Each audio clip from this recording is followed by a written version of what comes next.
that I'll be recording, and it won't be used for any other purposes other than the class. Just using it within the archive itself. Okay. All right. What year are you in college right now? I'm a senior.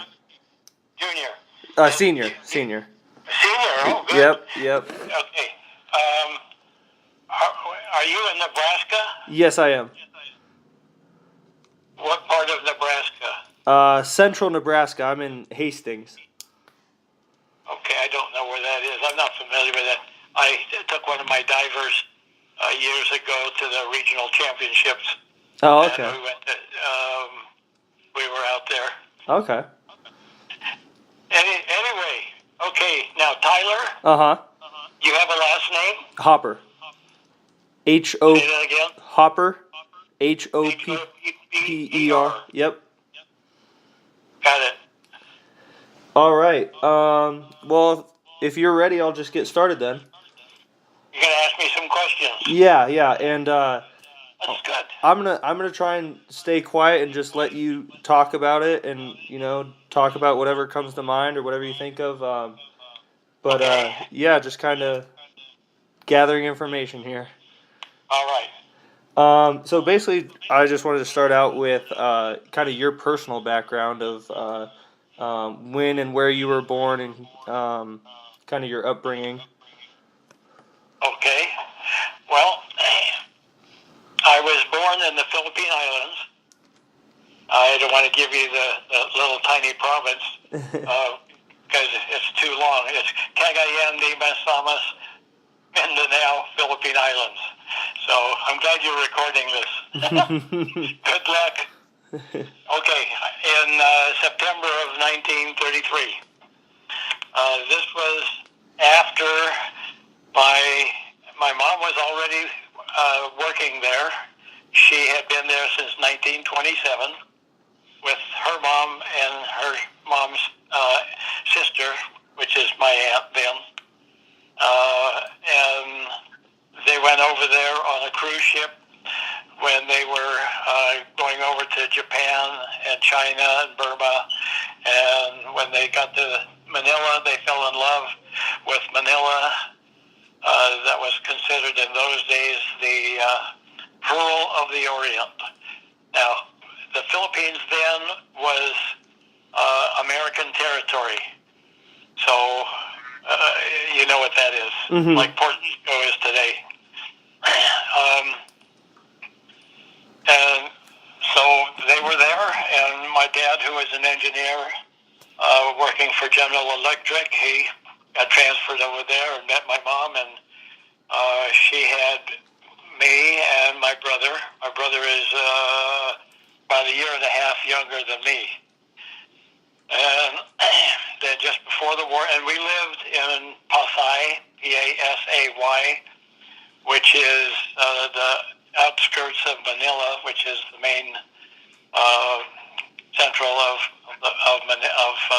Luzon, the Big Island. And that's because she worked for the Chamber of Commerce. She, my mom, my grandmother was a nurse over at the naval base in Cavite. And Pasay was right between the two of them, so that's how they got to work. We had a very nice house with a lot of help, amas and houseboys, and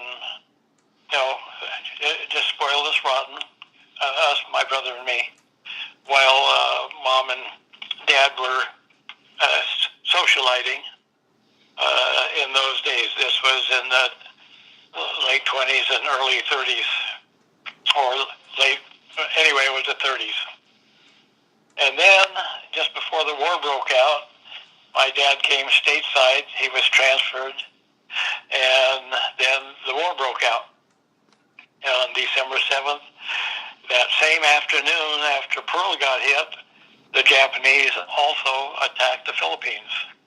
They attacked mostly the air bases and military installations, and that began the attack on the Philippines. And we were still living there. We spend a couple of weeks in air raid shelters and things like that while they were bombing all around us.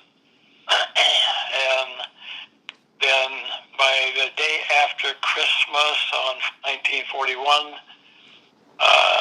MacArthur couldn't defend the Philippines with the men that he had and the Filipino army. So he declared Manila an open city, which meant that nobody had to fire a shot. The Japanese could just walk right in, and they did. And when they came in, a few days later, they came by our house and told us to pack up 3 days worth of food, clothing, bedding, mosquito nets, stuff like that, which we did. And then they picked us up, took us to the Rizal Stadium, and that's where they separated all the civilians and military. They all went to military prison camps there in the Philippines, or they sent them to Japan as slave labor. But when they put us in Santo Tomas, Santo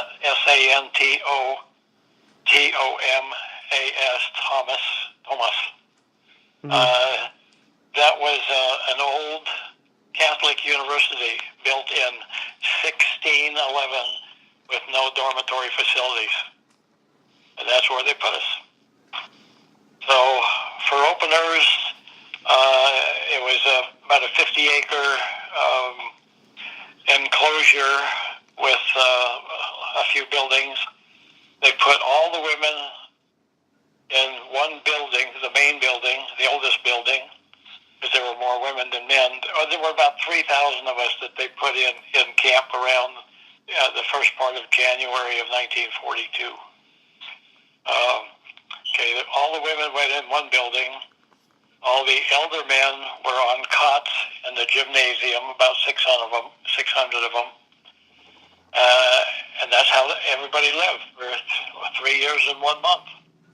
They put my brother and I, because we were not a complete family, they put us in with the garrison, the Japanese guards, and the commandant, which was called the Ed building, Education building. They put us on the 3rd floor with other kids my age, our age. Remember, I didn't tell you, I was 8 years old, my brother a year and a half younger. Mm-hmm. We were in with kids about our same age. The floor below, about the 2nd floor, half of that were young men and older boys and we're in little classrooms, so to speak. So there were monitors for each room, and that's how we lived.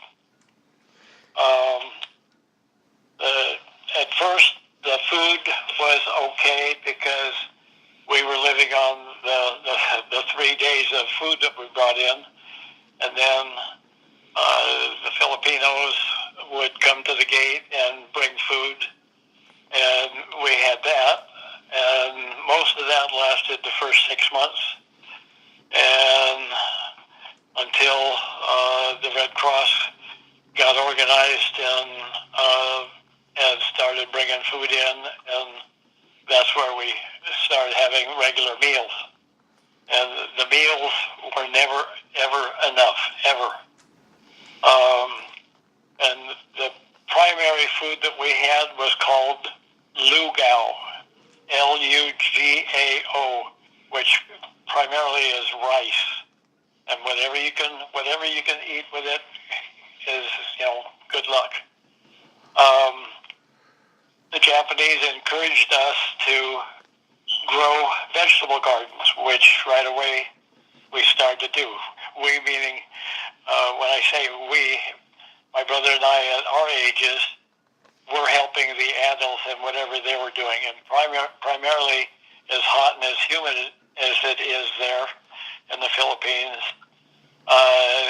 sanitation is number one thing that you you really have to control because there's so many bugs and critters everywhere that doesn't make any difference where you are. That's the way it is. Um, let's see. When I'm trying to think here.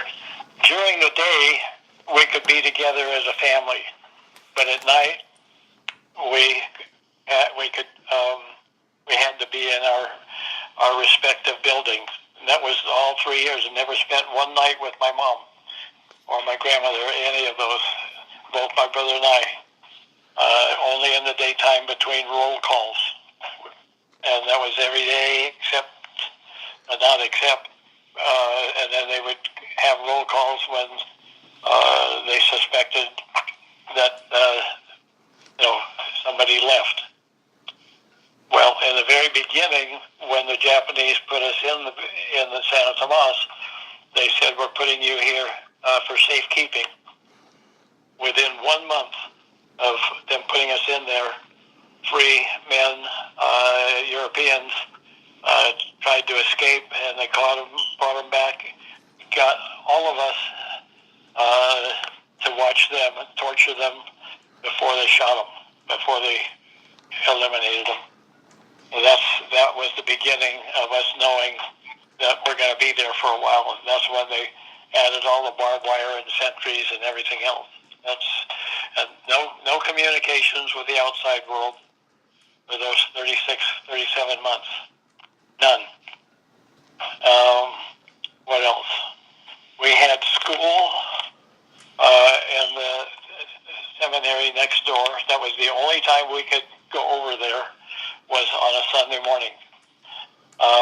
The chores that we had were, like I said, keeping everything clean and helping the adults, like pull weeds and stuff like that, keeping the vegetable gardens going. The problem with the vegetable gardens, the Philippines has what's called, they rained all the time for weeks, monsoons. Mm-hmm. Yep, and when it rains, it floods. So it floods out those vegetable gardens, and you just start over again. But whatever is in the ground, you eat with whatever luau you have. We didn't have salt. We didn't have things like that, so we would get some fish heads, dry them out, and that was our salt.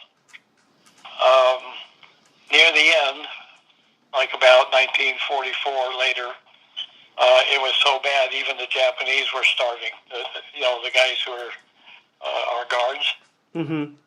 all of their supplies were being cut off. And my grandmother got my brother and I we had leather belts, leather shoes. Well, she put all that in a pot of boiling water and boiled it. We had to drink it. And we did. It didn't taste very good. And then she got us to steal garbage after the Japanese got through with their meals behind the Ed building, and which we did. And she would take the bones and boil that. And that wasn't half bad. That tasted like weak bouillon. But little things like that is what kept us alive. Let's see, what else? We had school up on top of the main building. Was school was that like a traditional school of like American curriculum and like American classes, or what were you exactly taught there? Yes, they were. The thing was, the Japanese would not allow history or geography. They only allowed English and arithmetic. And the teachers that came in with those particular textbooks, that's all we used. Everybody.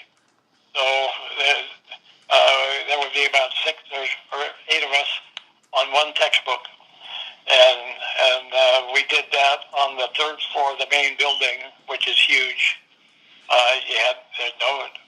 Everything is stairs. And then later, everybody was so weak we couldn't get up there. because of Berry Berry. You know what that is? What's that? Berry Berry. Berry Berry. Yeah, it's one word. Beri. It's when you're starving to death, or you have malnutritious Okay. food.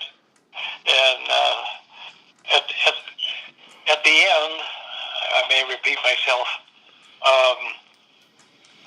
When we were liberated, most of the adults lost half their weight. When I was 11, I weighed 48 pounds. Let's see. Well, okay, I was talking about school. That was pretty much it. We had games, of course, with my brother and I.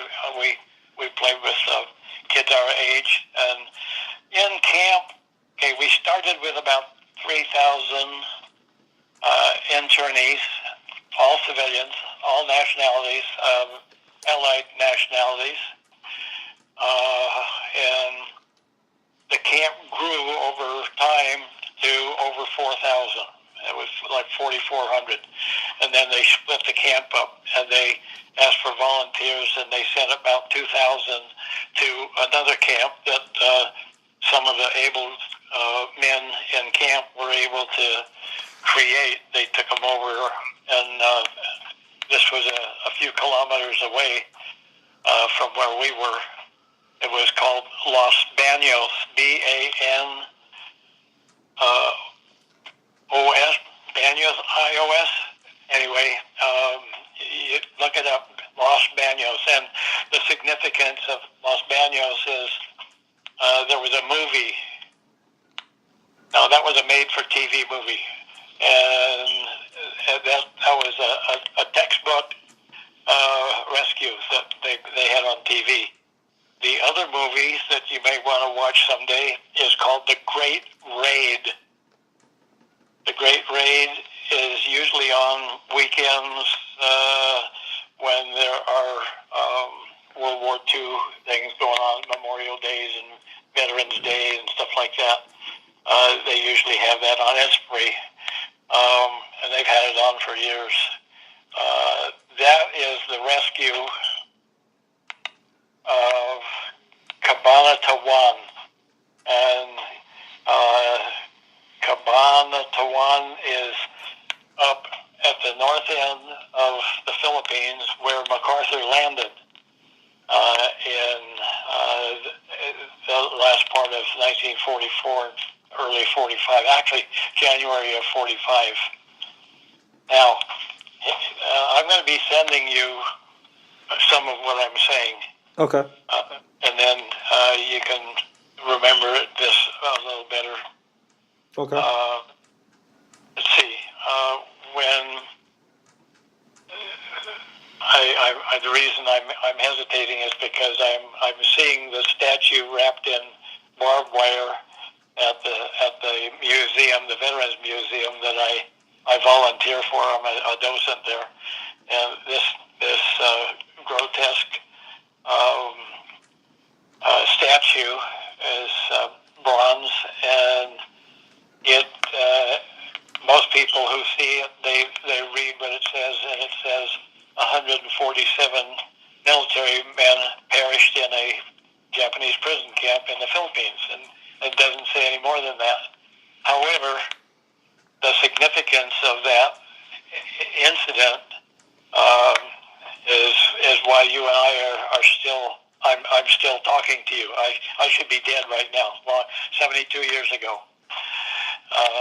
Because MacArthur, when he landed, he heard the orders from Tokyo to kill all civilian and military prisoners so there wouldn't be any witnesses to their atrocities all during World War II. And that and that incident was the first of all what was going to happen. That's 147 men. They thought they were building an air raid shelter in Palawan, Talawan. That's an island way down below south end of the Philippines. And when you go to Google and you look at Puerto Princesa, that is a beautiful resort. I mean, really crystal clear waters and everything. It's really beautiful. But most of the people who go there don't know that horrific incident happened. And that's what saved maybe thousands of POWs all over the Pacific, all the islands, Japan, because then once they knew that the Japanese had orders to eliminate everybody, then everybody was trying to help as much as they could. And anyway, that's why, I'm leading up to now our rescue, because this is February it was the latter part of January of 1945, and the Japanese were bringing many barrels of fuel, aviation fuel, and putting them under the stairwells, and they were planting them all over the camp. We didn't know at the time what they were doing. We didn't know about the orders. Remember, we didn't have any communications with the outside world. And that was going to be part of their orders to eliminate us. First Cav left the northern part of the Philippines, Luzon, and they spearheaded, meaning they went 100 miles in 66 hours and got to us just in time. On February 3rd, 1945, that was my brother's birthday. That was cool. Best birthday he ever has. Yeah. Yeah. And anyway, of the three serials that were sent down from MacArthur, one of the serials had 200 men in it, and they were all from the 1st Cavalry Division. And those 200 men entered our camp about 9 o'clock at night with tanks and everything, just 200 men. And they took our camp, with the help of the Filipino guerrillas and the Filipino scouts. They were ready for this. They'd probably been waiting for a while, and boy, when they came in, they took out all the Japanese in there, except for 65 of them. The commandant and his 65 men. I told you earlier that in the Ed building, the education building, we were in there with the Japanese garrison. Mm-hmm. And so what they did, they moved us all up to the 3rd floor, and by the time things settled down around the camp, I forgot to tell you that this camp at that time was surrounded by about 20,000 Japanese army, and they didn't know 1st Cavalry was in camp with us. And if they had, they would have wiped us out in a heartbeat, all of us. But they didn't. So anyway, Colonel Hayashi, our commandant, and his men moved us all up to the 3rd floor and shot it out with the 1st Cav. 1st Cav returned the fire. This is 10 o'clock at night. Not knowing that my brother and I, and a couple hundred others, were still in the building. Actually, we were on the same floor. We were being held hostage, and I still remember the bullets coming up through the 50 calibers, taking out the ceiling over our head. I mean, it was so scary. I thought that was the end. We're talking, those, what do you call those things that every 4th bullet is lit up? Mm-hmm. The tracer rounds? Tracers, good man, thank you.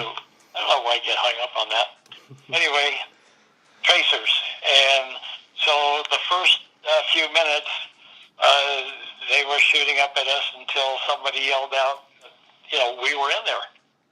And so they ceased fire, and we heard from the bullhorn on one of the tanks, get to the back of the room, lay down, and a few minutes later, all hell broke loose again. And it was horrible. And I was literally, praying. Then, I don't know how long. It seemed like a long time, but it probably wasn't. But it was, we heard the bullhorn saying, okay, you guys, nobody's going anywhere. We've got you surrounded. So, take a nap, and we'll do what we have to do tomorrow. So, which began the negotiations for a trade. The commandant wanted to go back to his front lines, fully packed, fully armed, and in exchange for the 220 of us. I mean, if you understand the mindset of the Japanese, they don't surrender at all. They do it for the emperor, and they don't want to be a slave, and a number of things. So, and the GIs knew that. They knew that if they don't abide, they'll go to the last man, but they're going to take 220 attorneys with them. And so what really happened was they got their wish. Life magazine has pictures, I still have them, of the GIs marching them, escorting them fully packed, fully armed, and letting them go to their army. And then coming back, in the camp. Probably the only time in wartime history that's ever happened. Anyway, we were reunited with my mom and grandmother, my aunt, and the reason the GIs were able to accommodate that trade was because now we're talking 36 hours later after they broke in. Now they have reinforcements. Now they, feel a little safer that, if there's a problem, they can still save us.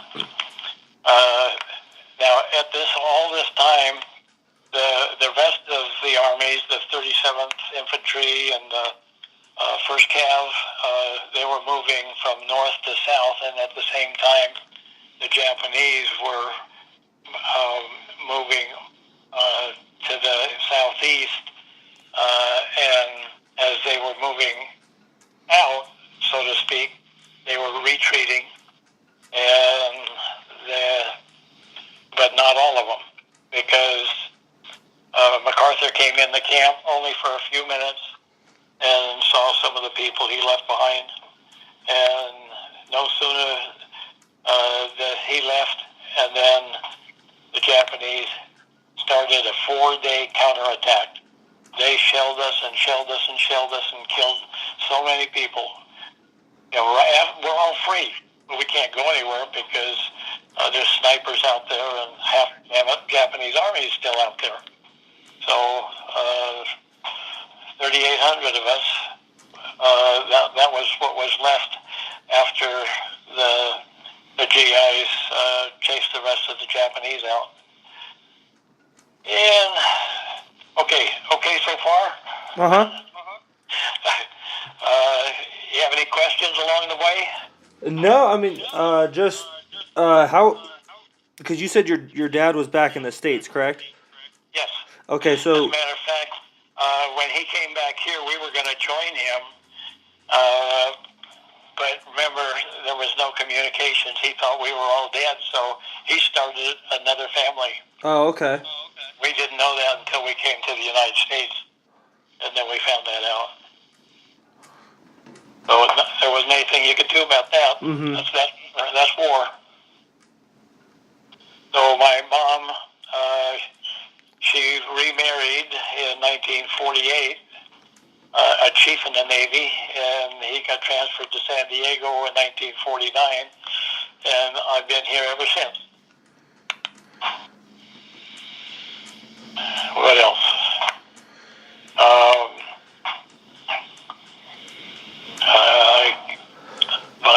my wife, I lost my favorite lady a year ago, last May, after 51 years. And we have we started with 5 kids, lost one to a motorcycle accident, and now we have a whole bunch of grandkids and great-grandkids. I do now. Okay. They're everywhere. They're everywhere. They're all, most of them are been through college, and it's just so many things, so many blessings that I have lived with over my years since World War II. Oh, I joined the Navy. Both my brother and I joined the Navy during the Korean War, and that was in the 50s. And that was our way of thanking the United States for rescuing us. And it was good duty. Good for me. I worked with, I was in submarines Pacific here in San Diego most of my years. And then my brother, when we went to boot camp, after boot camp, he went over to the amphib base here in San Diego and got UDT training, Underwater Demolition Team, which is now SEAL. And so he spent almost all of his enlistment on the East Coast, and mine was on the West Coast. And the sad ending for him after 20 years was that he went through World War II, Korea, and Vietnam. And when he was in Vietnam, he was disarming booby traps behind enemy lines and had a price on his head. The bad part was that he got exposed to Agent Orange, and someday you'll have to look that up.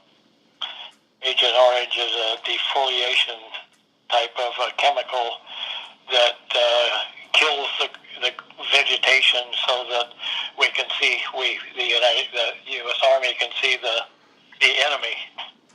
Well, if you get exposed to that, they didn't know it at the time. That's almost like chemical warfare, because there have been thousands of guys who fought over there that have had all kinds of serious problems even to today. My brother, in a way, he was pretty lucky. He died early instead of having to suffer through it forever. Anyway, that's another story. So in regards to your brother and because you said you served in Korea as well, Yes. how did you feel about your brother serving in Vietnam? Was he was already enlisted, so he wasn't drafted, right? Oh yeah, both of us. We could have been drafted in the Army. We decided we're gonna start off with 4 years in the Navy. My stepdad was in the Navy already, so it was an easy transition for us. Besides thanking the U.S. for what happened in the Philippines, but in our Pat was my brother, Patrick. Okay. He never went over to Korea, and my part of it was getting submarines. We had a whole fleet of actually there were 2 subtenders that we were on here in San Diego, and we had about a total of 20 submarines, all diesel, all World War II type. See, we didn't have the nukes then. Mm-hmm. And now they have a submarine base over in Point Loma here, but that was the transition of going from they still have subtenders like at Guam and different places, but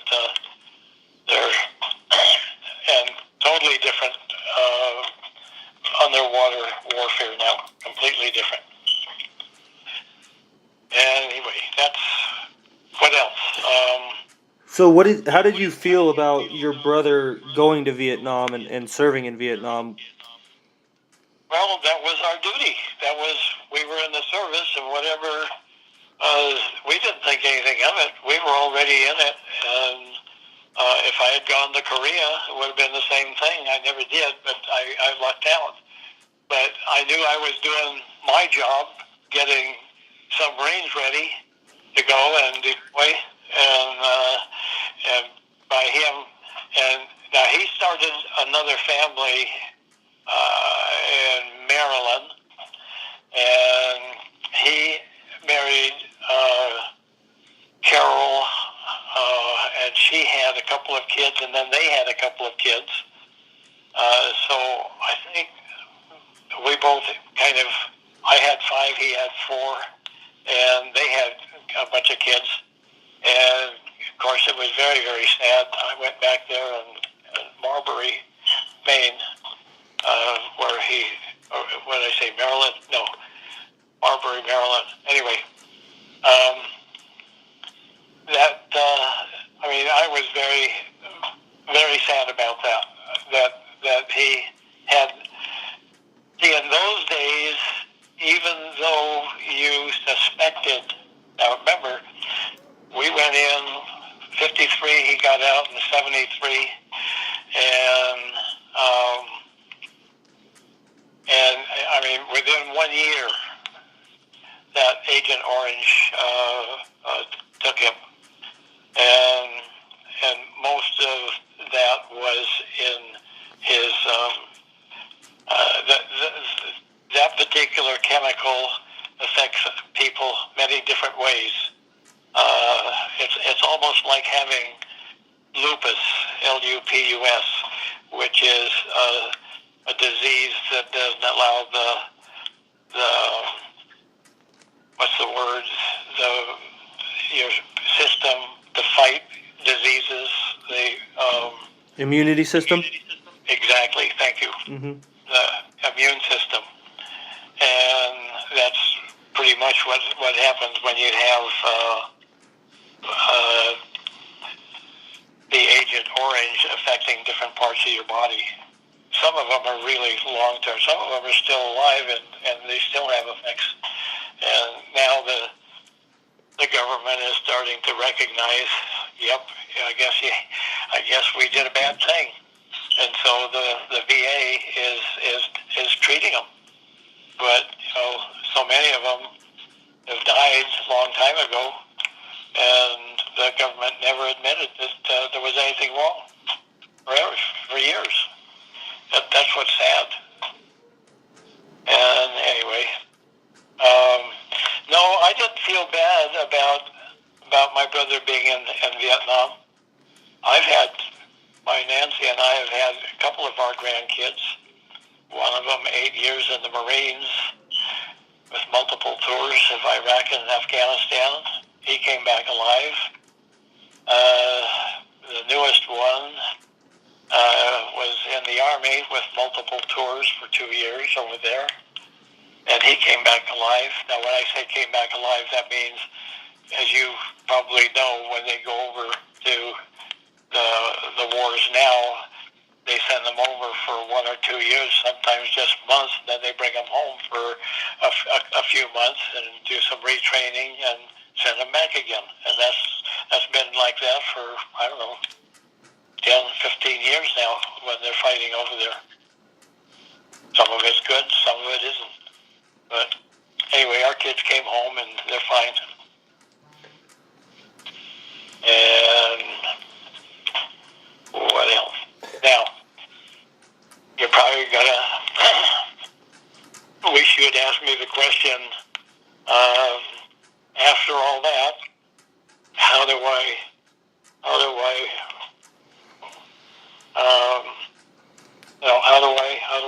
live with that? And I can tell you that when I was in the Navy, before I was in the Navy, I had a lot of hate for the Japanese. And I mean, it was,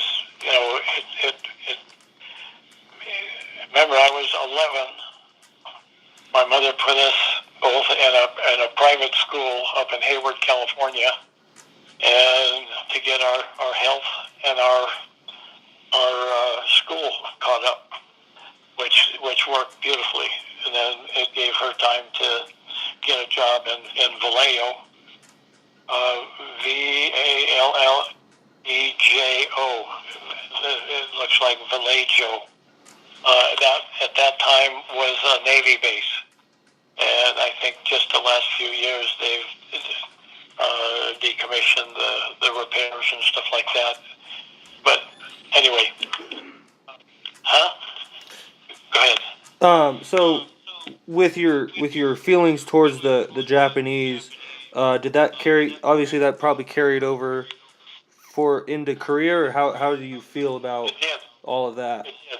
So between the time, remember I told you about the death and the tortures and some of that I, as a kid between 8 and 11, I never, kids aren't supposed to see things like that as they grow up, but we did, and I remember it, as you can tell. So I had a lot of hate for the Japanese from 45 to 55. And the reason I remember that is because it was a big transition in my life, because I was on the subtender, and the United States gave Japan their first submarine. Not armed, but they gave it to them to start a submarine fleet. And all the men who, remember, this is subtender, which means that there's over 1,000 men on this ship that take care of all these submarines. We arm them, we feed them, we pay them, we do everything for them. And even though they're all tied up alongside, we take care of them. Well, we did the same thing with the Japanese, who were going to start a new submarine fleet. And every single one of them, even the skipper, were ex-Japanese submariners who were on submarines that sank tons and tons and tons of our ships all during World War II. That bothered me. It really bothered me. The only one who wasn't a World War II veteran was the interpreter, a young man who was between the Japanese and us. But we fed him, we trained him, we did everything for him. But for some reason, I saw through this, and I don't know how to explain it, but there was at that point, I forgave them. I forgave the Japanese for what they did. I understood. Luckily, it's called.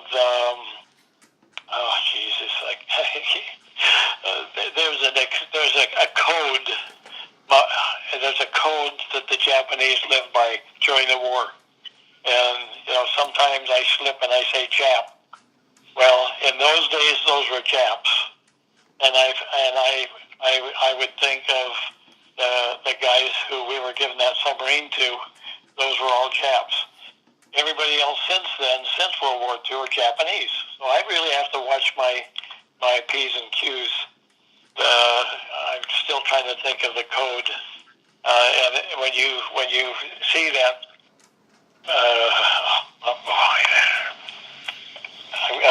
I'm thinking of a Tagalog word, and it's not. It's a Japanese word. So if you look up that code, you'll understand. Now this code,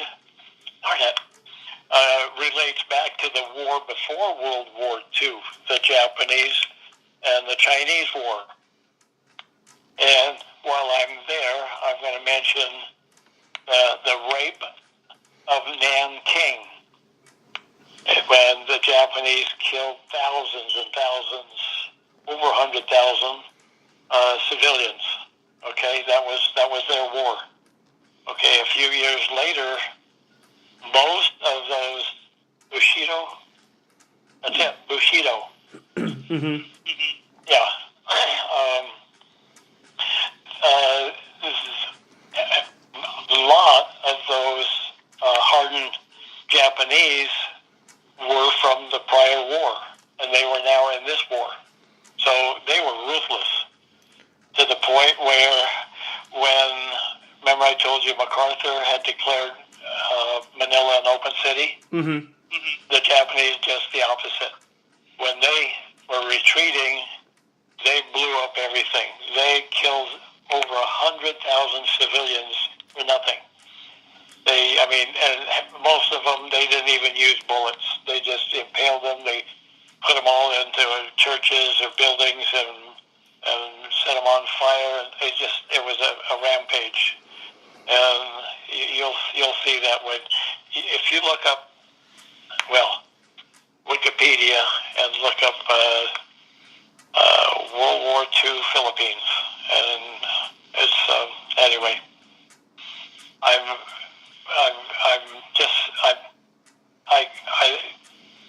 relate my mind to those conditions at sometimes, and I just appreciate life more than you know because of what we endured at that time. And at one point,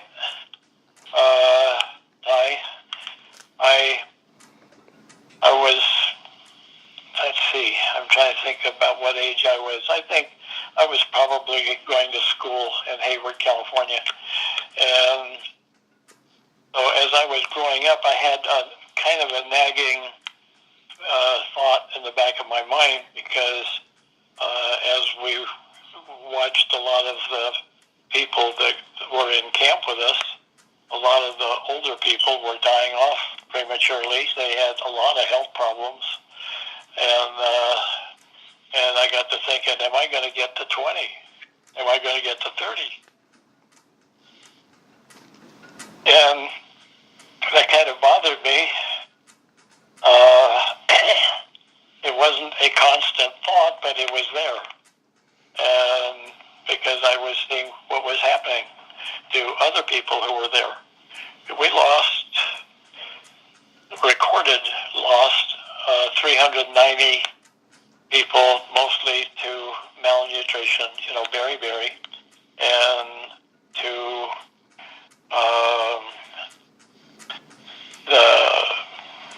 the shelling at the end there. It was horrible. And we were running, and we were like scared animals, because you could hear those shells coming in. You knew what was going out, but when you knew what was coming in, then you ran and you tried to hide. And these were shellings that were point blank, because most of them were mortars that were nearby within a mile or two. And as they were retreating, they were shooting back. Some of them had organized and were thinking that there weren't enough Cav people in there, so they were going to take us all on. But it didn't work that way, thank goodness. Anyway, I'm repeating myself a little bit here, and I'm sorry. No, you're good. You're good. I like everything you're saying. It gives me good insight into all this. Okay. Well, there's a lot. There's breeds. There's a lot of information on the Santa Tomas. A lot of people have written books. People have asked me if I've written a book, and I said no, because others have written it, and there's not much to change. Basic thread in all the books is what happened in camp, and the only difference is what happened before and what happened after. That's the only difference in the books that they write. So, I can't change too much there or add anything to it. So there are a lot of things that we did in camp, and we had entertainment. Um, we had, meaning entertainment, if you want to call it that. We would, at the end of the day, when it was cooler, we have siesta almost every day from like 1 to 3, the hottest part of the day. Everybody took time out, whatever you were doing. Get in the shade, and take a nap, do whatever you could. And that was good. That helped a lot. Anyway,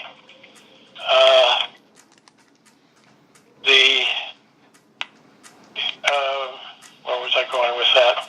The entertainment was in the form of like puppet shows and dance things, and it would allow us movies to watch, black and white movies, but almost all of them were Japanese propaganda movies showing how they were taking over the Pacific Islands and what they were doing. And we didn't know any different. I mean, what we watched, we didn't want to believe, and then we found out later that almost all of it was propaganda. And I do remember one movie, a black and white movie. Have you ever heard of a young group of boys, always in trouble, but they were kind of humorous because they were, Was it the Little Rascals? That's part of it, yeah. Mm-hmm. But they weren't. I mean, they were like that, but they weren't that young. They Mm-hmm. were like the Rascals. They were. There was another group, and I really believe that that's the way it was. I mean, I had anxiety when I came to the United States because I didn't have a clue. I'd never been here before, and I'm 11 years old, and all this is new.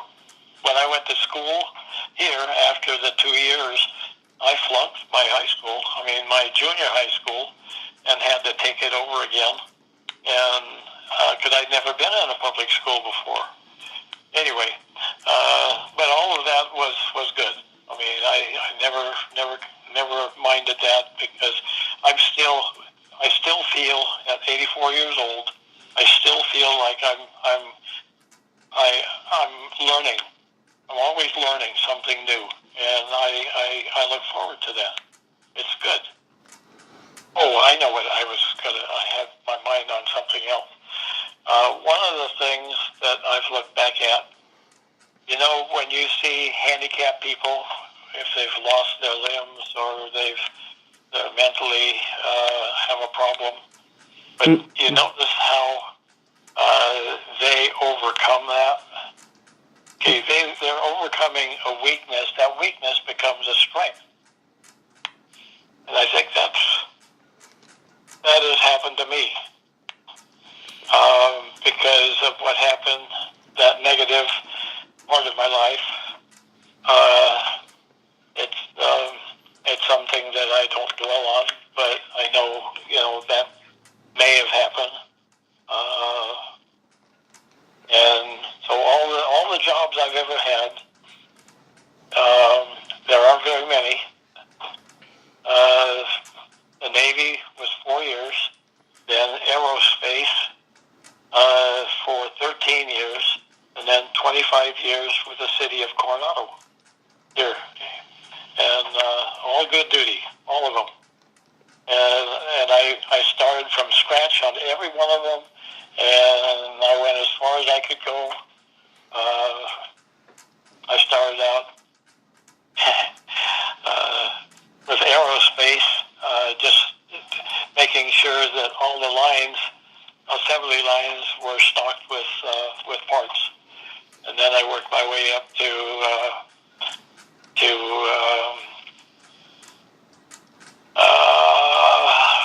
I'm thinking about 3 different jobs I had. Oh, and all my college was at night. Everywhere I worked, I would go to school and get a degree, and at night, never had one daytime in a college. I graduated from San Diego State and San Diego Southwestern which is lower division, and San Diego City College, that was lower division. So all of that's been at night, and I've been busy. Besides, I haven't told you my hobby yet. That's over 50 years of coaching springboard diving. Oh, really? Oh, yeah, and I competed in it, World Masters games, 4 of them. I've been busy. Yeah. And no, I don't mind. That's why I'm still vertical. I use a lot of starch. No, I'm kidding. Anyway, no, we have wonderful families. You know what, Ty? Mm-hmm. Now Tyler, I know the Tylers. I've known them. Well, we were 1951. I got a picture of us when we were. Remember, I told you how we started. Mm-hmm. I started out as custodian, and Bob and I, we were together. We hunted together. We've done so many things together. We've got Bob and Peg and my Nancy and I. We've been to Tahoe. We've been to Hawaii. We've been Lone Pine film festivals. We've done so much together. Absolutely. 64 years of their marriage and 51 of ours, and I wouldn't trade it for anything. We were just I feel sorry for Peg, because of Bob's. Mm-hmm. Now, you are Ty. Who are you related to? Jenny? Yeah, she works for my dad. Uh-huh. So yeah, I know her through my dad. Okay. That's great. Yep. Great. Small world. Yeah. Just kind of a overall view. How did you feel about the kind of social movements that were going on during the '60s and '70s era, and whether that's the kind of anti-war movement or any other movements that kind of impacted you either directly or that you felt strongly about? No, I knew my brother was in Vietnam, and I didn't agree. Most of the service people, men and women, in any war, when they see what happened to the poor guys that went over to Vietnam and this country treated them the way they did, that was, there's always been that negative, still is. Those guys, they haven't forgotten that. Remember, I'm a volunteer with the VA, so I see these guys almost every day, and they're still a very negative feeling about the United States and how they were treated, and there was no reason for that. They were there doing what they thought was best, and the presidents, Lyndon Johnson, and all those guys. When a war comes along and they're trying to do things, when we always look back, we always find out that never should have been there. Never, ever. And, we always learn, but history repeats itself so much. And you know what? I've been there, done that, right? My feelings is, and I pray for it, is that some administration, some way, that includes all the guys that are on Capitol Hill, can look back at World War II, see what happened on the homeland, see how everybody, the majority of everybody in this country, they rationed everything. They made it work. They supported their troops. They went, they knew who the enemy was, and they went after them. And I'm talking 100% of this country same direction. Why can't they do that again? Anyway, that's, if they want to repeat history, that's the biggest plus I can think of. I know I've thought of it so many times, but there's Democrats and Republicans, and everybody's got to have their way, and or the highway. Mm-hmm. Now, that was my feelings towards, and I don't think I was different. I think the military appreciated what was going on in the other wars. With Korea, that can always flame up again. That's not over. I mean, that was a ceasefire, and it can flame up anytime. If I was younger, I'd get back in it.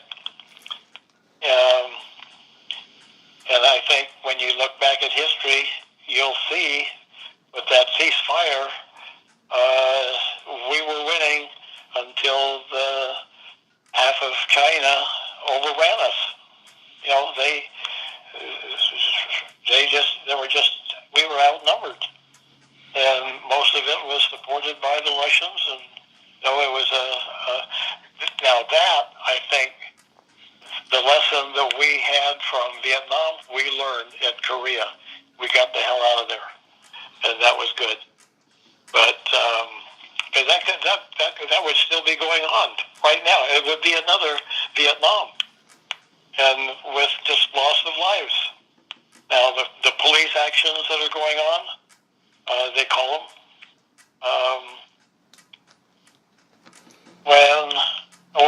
One good thing that people have to look back at how, I mean, we go way back. You talk about wars, and I'm at a museum, a veterans museum, so I know all the wars. And when you look back at history, almost all of them, I'd say recent, after the Spaniards did their thing, before World War II, even before that, every place we went, that we fought in, very few did we ever take over that country. We could have, but we got them started up again. We helped them get back. I mean, look at the enemies, Japan and Europe. They are now our allies, and yet, we don't look at the waste that happened. People still don't believe that 6 million Jews died. I was back there and saw some of that. That was one of our trips when I was competing. We went back there and saw some of those exterminating camps, and they were horrible. Anyway, okay. Did I answer part of your question? Yeah. Good. What else? My wife and I met in 1964 in Las Vegas. I always call her my showgirl because she was working for the Bank of Nevada and this other lady, and she were out. Both of them were Nancy's, and my buddy and I was coaching a diver from Mexico. He was on the Mexican Olympic team, and we went to Las Vegas just for the weekend on July 4th, and we got lost because we were looking for the showboat. That's where we were staying, which is way out. Anyway, these two young ladies stopped next to us at an intersection, and we asked them directions, and they said, "Oh, we live out there. Follow us." So we did, and we went in and saw Spike Jones and his City Snickers. Spike Jones, in those days, he was in the lounge show, and the lounge show was like a major show today. That's what they were in the 60s. Anyway, one thing led to another, and they came to San Diego one weekend. We both went back to Las Vegas another weekend. We did this a few times. And then I finally told my wife, quit your job and come live with my mom. And she did. And of course, Mom, she lived the story of the Philippines. And so she shared that with my Nancy. My Nancy started asking me questions, and I didn't want to relive it. I told her I didn't want to talk about it. But she asked little one-liners, over a period of time, and finally got me to really talk. That was a catharsis. That was something that I needed to do. And which reminds me, okay, I have been going, it's over 15 years now, to PTSD clinics at the VA. Every Thursday, every week, we do this. And now this is all wars. This is Vietnam War, the Korean War, World War II. We still have a few guys left. And the USS Pueblo, which was a spy ship after the Korean War. That was in 1968. So we still have some of those guys that are POWs in our chapter here in San Diego. So all of that, when I say catharsis or release or being that's really what it's all about. And that's why I'm sharing this with you. I want you to know. I want you to appreciate where you are in life because of what happened 72 years ago. And another thing that I'm blessed with is that Lou Berger, okay, he, about 16 years ago, there's another accident that happened. We were having a reunion of POWs, and we got a hold of his band, and they were the musicians for our dance, our get together. Well, it turned out somebody knew my story, somebody knew his story, got us together, and we've been together ever since. He was one of our liberators. He was one of those 200 guys. Wow, that's crazy. Yeah, it is. So we do things together now. We do a lot of things. We just went on the trolley during the Veterans Day parade, and we have done so many things. And I wouldn't be alive if it wasn't for him and those other 200 guys. Oh, like you said earlier, it's a small world, huh? It really is. Yep. When you get through with your project, if it's something that you can send me, I'd really appreciate it. Oh, I will for sure. That's what I was. Never talked this long to anybody. That's what I was gonna ask. Is I won't be in town until the end of December, but I figured I'll give you a call and maybe we can go grab some lunch or something and kind of talk about all this. Are you going to be here? Yeah, I'm going to come back to San Diego in about 2 weeks. Oh, fantastic. Yeah, so I'd love to get to make, face to face and who are you going to stay with? I'm going to stay with my my mom. So they're I was born and raised there, but I just go to school out here in Nebraska, but I'm going to come back and actually I'm going to be a teacher. So I'm going to student teach up in Santa Maria. Santa Maria, that's off of, I've been through there. Interstate 1 or 101? Yeah, and it's in between, it's right north of Santa Barbara. Right. Oh, yeah, that's beautiful town. That's beautiful country up there. Yeah, so I'm going to... Santa Barbara, all of that. Uh-huh. Yes. Wow.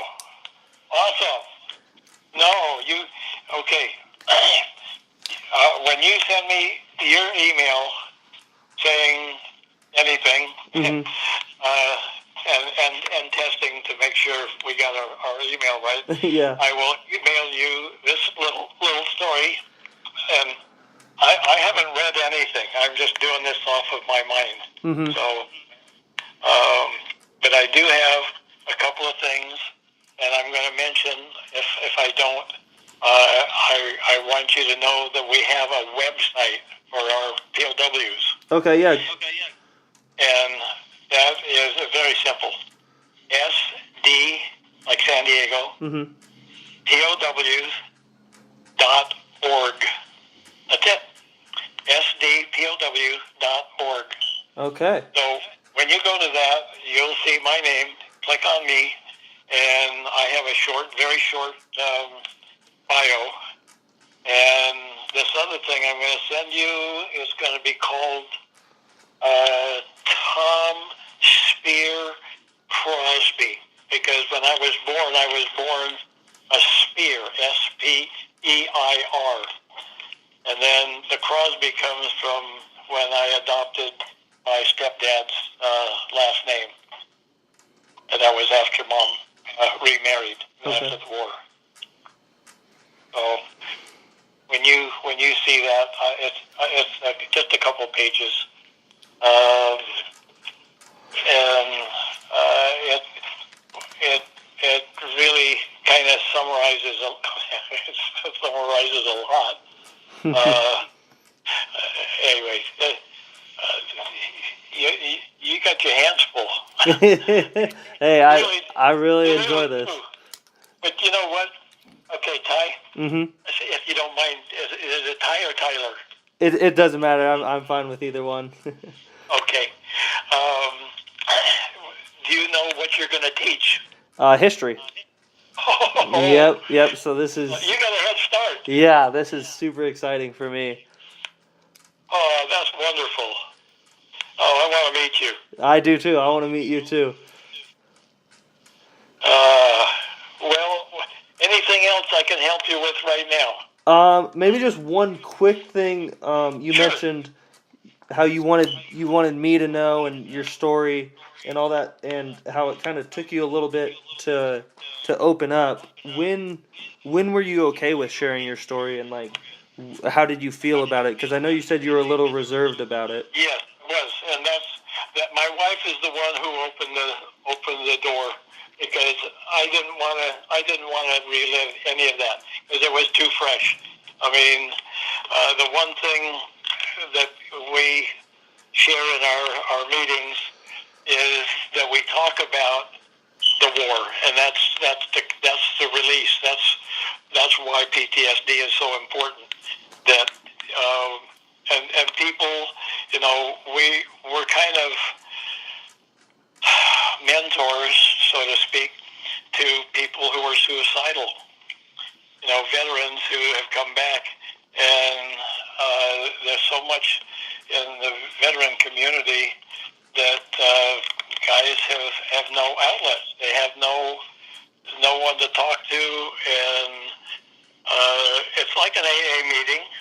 AA people who have alcohol problems, when they talk about their problems, they don't want to talk to you and me. They want to talk to people who understand, who've been there and done it, right? Mm-hmm. And same thing with the veterans.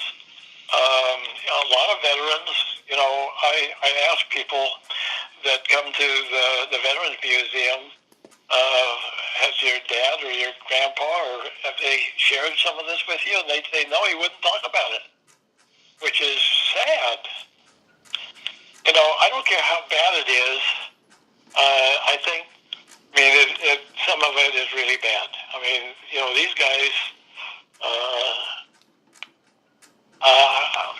the common thing that all of us remember, if you've ever been around a dead body, you will never forget it. Never, ever. You can smell it before you get there. You can smell the stench of a dead body. And when I was in the Red Cross and water safety and stuff like that, and I volunteered to go with like an ambulance, or I would, and there was a death scene. I could smell it, and that took me right back to the Philippines right now, because when we were being shelled, I'd be sharing his K rations 1 minute, shelling, one of the shells would hit probably 20 minutes later, and I'd see that guy on a stretcher all bloated and dead, and being put in a makeshift room with a whole bunch of other bodies, and I mean, you could smell it all over the place. But other people, and I don't mean to tell you all this, but that's one of the things that I when I watch fireworks, I've kind of tuned out. I'm watching it. I appreciate the explosions and the little bangs, But when it gets to the big bangs at the very end, it takes me right back, because there at the end of the war, I mean, it was a shootout.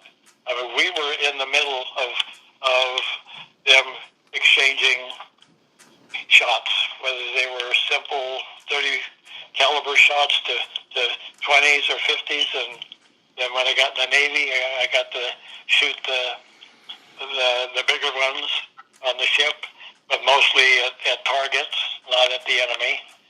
And that was good, though. I mean, that was the only time I really felt more comfortable about what was happening. But a lot of it took me back to the Philippines. It still does. Anyway, you never forget it. You never forget it. But it doesn't. I'm kind of used to it. It doesn't. When I have a flashback, the flashback isn't anything permanent. It isn't anything that affects what I'm doing. It's an instant flashback, and then whatever I'm doing, I blend back into it, whatever it is. So, but you never forget. You'll never forget it. But I've really been blessed. I know that Jesus is in my heart.